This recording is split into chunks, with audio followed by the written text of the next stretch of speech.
ரசூலுல்லாஹ்வுடைய அழகிய பண்பு என்னவென்றால் தோழர்களை அமர்த்தி ஆலோசனை செய்வார். எல்லா எதிரிகளும் ஒன்று சேர்ந்து விட்டார்கள், இதை எப்படி தடுப்பது? போதுமான ஆயுதங்கள் கிடையாது, வாகனம் ஒட்டகமோ அல்ல அது போன்ற வாகனங்கள் கிடையாது, எப்படி சமாளிப்பது? அழகிய ஆலோசனை இருந்தால் அல்லாஹ்வுடைய தூதரை எடுத்துக் கொள்வார்கள். ஒரு தோழர் சொல்லுகிறார், அல்லாஹ்வுடைய தூதரே, மதீனாவை சுத்தி பெரிய அகல் தோன்றுவோம், எதிரிகளால் நுழைய முடியாத அளவிற்கு அகலை தோண்டி அவர்களை விரட்டி அடிப்போம். அல்லாஹ்வுடைய தூதர், அருமையான யோசனை, அப்படியே செய்வோம். அந்த யோசனையை கொடுத்த நபித்தோழர் யார் தெரியுமா? சிறப்புமிக்க நபித்தோழர் சல்மான் ஃபாரிசி ரலியல்லாஹு அன்ஹு. இந்த ஆலோசனையை கொடுத்தவர் அந்த நபித்தோழர் தான். குழியை தோண்டுகிறார்கள், இந்த வயலே அமர்ந்து போயிட்டு எல்லாருக்கும் பசி, பயங்கரமான பசி. அல்லாஹ்வுடைய தூதர் வயிற்றில் கல்லை கட்டி கொண்டு வேலை பார்த்துக் கொண்டிருக்கிறார். ஒரு குழி தோண்டுறது எவ்வளவு கடினம், இன்னைக்கு ஜேசிபி வச்சு தோண்டிடலாம், அன்னைக்கு கொஞ்சம் கொஞ்சமாக இந்த குழியை தோண்டிக்கிட்டே இருக்கும். இதை ஜாபிர் ரலியல்லாஹு அன்ஹு பார்க்கிறாங்க. அல்லாஹ்வுடைய தூதர் வயிற்றுல கல்லை கட்டி கொண்டு வேலை பார்க்கிறாங்க, அவ்வளவு பசி. வீட்டுல ஏதாவது உணவு இருக்கான்னு பார்த்துட்டு வருவோம். ஜாபிர் நேர வீட்டுக்கு வருகிறார், மனைவி இருக்கிறார்கள். இந்த ஜாபிர் என்பவர் யார் என்றால், பிரயாணத்தில் வரும்போது அல்லாஹ்வுடைய தூதர் விசாரிப்பார்கள், ஜாபிரே திருமணம் முடித்தீர்களா, கன்னிப்பெண்ணை முடித்தீர்களா அல்லது திருமணம் ஆனவர்களை முடித்தீர்களா? கணவனை இழந்தவரை தான் முடித்திருக்கிறேன். அல்லாஹ்வுடைய தூதர், ஏன்? எனக்கு 8 சகோதரிகள் இருந்தார்கள், அவர்களை பார்க்க வேண்டும் என்றால் ஒரு அனுபவம் உள்ள ஒருவர் வேண்டும். கன்னிப்பெண்ணை முடித்தால் அவர்களோடு சேர்த்து 9 ஆகி விட மாட்டார்களா? அதனால் நான் அனுபவம் உள்ளவர்கள் திருமணம் முடித்தேன் என்று சொல்வார்கள். அந்த மனைவியிடம் ஜாபிர் செல்கிறார், ரசூலுல்லாஹ் இவ்வளவு பசியில் இருக்காங்க, ஏதாவது உணவு இருக்கா? சரி, ரசூலுல்லாஹ் மட்டும் வர சொல்லு, உணவு கொஞ்சமாக இருக்கிறது, ரசூலுல்லாஹ் மட்டும் அழைத்து வாருங்கள், கொஞ்சம் சற்று நெருக்கமாக வாருங்கள், பின்னாடி தோழர்கள் கொஞ்சம் நெருக்கமாக ஏற்படுத்திக் கொள்ளுங்கள், தூரையில் சரி செய்து கொள்ளலாம். நேர ஜாபிர் அவர்கள் ரசூலுல்லாஹ் போறார். அல்லாஹ்வுடைய தூதர் குழியை தோண்டி கொண்டிருக்கிறார். யார் ரசூலுல்லாஹ், வீட்டில் ஒருவருக்கான உணவு இருக்கிறது, நீங்க மட்டும் வந்து சாப்பிட்டு போறீங்களா? வயிற்றில் கல்லை கட்டி கொண்டு என்னால் பார்க்க முடியவில்லை. அல்லாஹ்வுடைய தூதர் சொல்கிறார்கள், என் அருமை தோழர்களே, ஜாபிருடைய வீட்டில் நமக்கு விருந்து ஏற்பாடு இருக்கிறது, அனைவரும் வாருங்கள். தோழர்கள் இருக்கிற பசிக்கு எல்லாம் போட்டுட்டு ஜாபிர் வீட்டுக்கு பணம் எடுத்தார். ஜாபிர் எல்லாம் ஓடுகிறார், ஒருத்தருக்கான உணவு தானே இருக்கு. ரசூலுல்லாஹ் எல்லாரையும் வர சொல்லிட்டாங்க, வீட்டுக்கு ஓடுகிறார். மனைவிட்ட போய் சொல்றாங்க, ரசூலுல்லாஹ் மட்டும் அழைத்தேன். அல்லாஹ்வுடைய தூதர் மொத்த தோழர்கள், நூற்றுக்கணக்கான தோழர்களை பார்க்கிறார்கள், மொத்த தோழர்களையும் அழைத்து விடுகிறார்கள். மனைவிக்கு கோபம், நீ சரியா சொன்னீங்க, ஒண்ணுமே சொல்ல மாட்டீங்க, என்ன சொன்னீங்க? ரசூலுல்லாஹ் போய் மெதுவா சொன்னீங்களா? ஏன்னா வயதில் மூத்தவர்கள் தானே மனைவி, ரசூலுல்லாஹ் மெதுவா சொன்னீங்களா? காது கிட்ட போய் சொன்னோமா, காதில் மெதுவாக அல்லாஹ்வுடைய தூதரே நீங்க மட்டும் வாங்க. ரசூலுல்லாஹ் கத்தி அனைவரையும் அழைத்து விட்டார்கள். அப்படி என்றால் விடுங்கள், ரசூலுல்லாஹ் மட்டும் கூப்பிட்டு தோழர்களை அழைத்து வருகிறார்கள் என்றால் அல்லாஹ்வுடைய தூதர் பார்த்துக் கொள்வார்கள். நீ கவலையை விடுங்க, நேரம் ரசூலுல்லாஹ் வராங்க.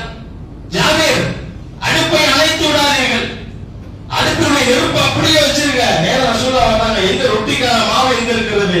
இதோ இருக்கிறது. அல்லாஹ்வுடைய தூதர் கைகளை உயர்த்தி பிரார்த்தனை செய்கிறார்கள். ரசூலுல்லாஹ்வே இந்த மாவை எடுத்து சுட்டு சுட்டு சுட்டு ஒவ்வொரு தோழர்களுக்கும் கொடுக்கிறார்கள். அல்லாஹ் அதிசயத்தை நிகழ்த்துகிறார். அத்தனை தோழர்களும் வயிறார சாப்பிடுகிறார். வற்றி போன வயிறெல்லாம் கலத்து போய்விட்டது, வயிறு நிரம்பி போயிடுச்சு. ஜாபிரும் சாப்பிடுகிறார், ஜாபிரின் மனைவியும் சாப்பிடுகிறார். அல்லாஹ்வுடைய தூதர் அவர்கள் மூலமாக ரப்பல் ஆலமீன் அதிசயத்தை நிகழ்த்தினார். ஏன் நிகழ்த்தினார்? அதாவது சிந்திக்கணும். ஜாபிர் அவர்கள் கண்மணி நாயகத்தின் மீதுதான் கருணை காட்டினார். ரசூலுல்லாஹ் நீங்க மட்டும் வாங்க. கண்மணி நாயகம் தனது தோழர்கள் அத்தனை பேர் மீதும் கருணை காட்டினார்கள். தோழர்கள் அத்தனை பேரும் வாருங்கள். ரப்பல் ஆலமீன் அனைவரின் மீதும் கருணை காட்டினார். வாக்களித்ததை நிறைவேற்றினார். உறவோடு சேர்ந்திருங்கள், உங்களோடு நான் இருக்கிறேன். இப்ப நம்ம என்ன நினைப்போம், அதெல்லாம் சரியா? அல்லாஹ்வுடைய தூதர் காலத்தில் அதிசயம் நடந்தது, நபித்தோழர்கள் காலத்தில் அதிசயம் நடந்தது. நம்ம காலத்தில் நடக்குமா? நம்ம ஆள் மனதில் அப்படி என்ன இருக்கிறது? நம்ம காலத்தில் அதிசயம் எல்லாம் எங்க நடக்க போகிறது? அதிசயம் நடந்தது. ஒன்றை மாத்திரம் நினைவு கொள்ள வேண்டும், நபித்தோழர்கள் மரணித்து விட்டார்கள், கண்ணை நாயகம் மரணித்து விட்டார். அதிசயத்தை நிகழ்த்தக்கூடிய ரப்பல் என்றென்றும் உயிரோடு இருப்பவர். இன்றைக்கு பெரும் நாம் பார்க்கக்கூடிய கண்களை எல்லாம் கலக்க வைக்கக்கூடிய செய்தி காசா மக்களுடைய உணவு தட்டுப்பாடு. வரலாறுகளான பசி, பசியில் கொத்து கொத்தாக மனிதர்கள் இறந்து போகிறார்கள். செய்தியில் சொல்லி இப்படி ஒரு பட்டினி சாவை இதுவரை இந்த உலகம் பார்த்ததில்லை. உலக மக்கள் எல்லாம் வேடிக்கை பார்த்துக் கொண்டிருக்கிறார்கள். என்ன செய்வது? ஒரு பக்கம் போர், ஒரு பக்கம் உணவு தட்டுப்பாடு. பக்கத்து நாடாக இருக்கக்கூடிய ஈஜிப்ட், காசாவுக்கு பக்கத்து நாடு ஈஜிப்ட் இருக்கிறது. அங்கு இருக்கக்கூடிய மக்கள் யோசிக்கிறாங்க, என்ன செய்யலாம்? நடக்குமோ நடக்காதோ, வாட்டுக்கேல உணவை நம்ம நினைச்சு கடல்ல எறிவோம். கற்பனையில கூட நடக்குமா? தண்ணி குடிக்கிற வாட்டுக்கேல இருக்குல்ல, அதுல கோதுமை, அதுல பருப்பு, அரிசி, தண்ணி குடிக்கிற வாட்டுக்கேல மூடி அந்த வீடியோவை வெளியிட்டு இருக்கிறார்கள். நியூஸ் சேனல்ல பாருங்க. கடல்ல உட்கார்ந்து இருக்கிற ஒரு மனிதன் எரிகிறார். ரப்பி, எப்படியாவது காசா மக்களுக்கு கொண்டு போய் சேர்த்துடலாம், எப்படியாவது காசா மக்களுக்கு கொண்டு போய் சேர்த்துரு. கடலில் உட்கார்ந்து எரிந்து கொண்டே இருக்கிறார். கப்பல்கள் ஓட வழிதவறி கரையை கடக்காமல் நின்ற காட்சிகள் இருக்கிறது. சாதாரண வாட்டிருக்கேன், எந்த வழியும் தவறாமல், எந்த திசைக்கும் செல்லாமல் காசாவின் கரையை கடந்தது. காசா மக்கள் கையில் அது சேர்ந்தது. இவ்வளவு பெரிய அதிசயம். ஒரு வாட்டர் கேன்ல நிறைச்சு தூக்கி எறிந்த உணவு. அது 2 வீடியோவும் எடுத்து போட்டார்கள். எரியதையும் எடுத்து போடுகிறார்கள். காசா மக்கள் எடுப்பதையும் எடுக்கிறார்கள். அதிசயம் நிகழும். யாராவது ஒருவர் முன்வர வேண்டும். ஜாபிர் எப்படி முன்வந்தார்? அப்படி ஒருவர் முன்வந்தால் அல்லாஹ் அதிசயத்தை நிகழ்த்துவான்.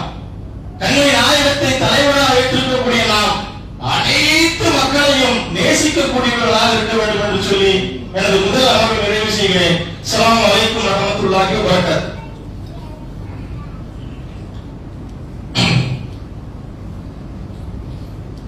அஸ்ஸலாமு அலைக்கும் வரஹ்மத்துல்லாஹி வபரகாத்துஹு. அல்லாஹும்ம ஸல்லி அலா முஹம்மதின் வ அலா ஆலி முஹம்மதின் கமா ஸல்லைத அலா இப்ராஹீம் வ அலா ஆலி இப்ராஹீம் இன்னக ஹமீதும் மஜீத். اللهم بارك على محمد وعلى ال محمد كما باركت على ابراهيم وعلى ال ابراهيم انك حميد مجيد.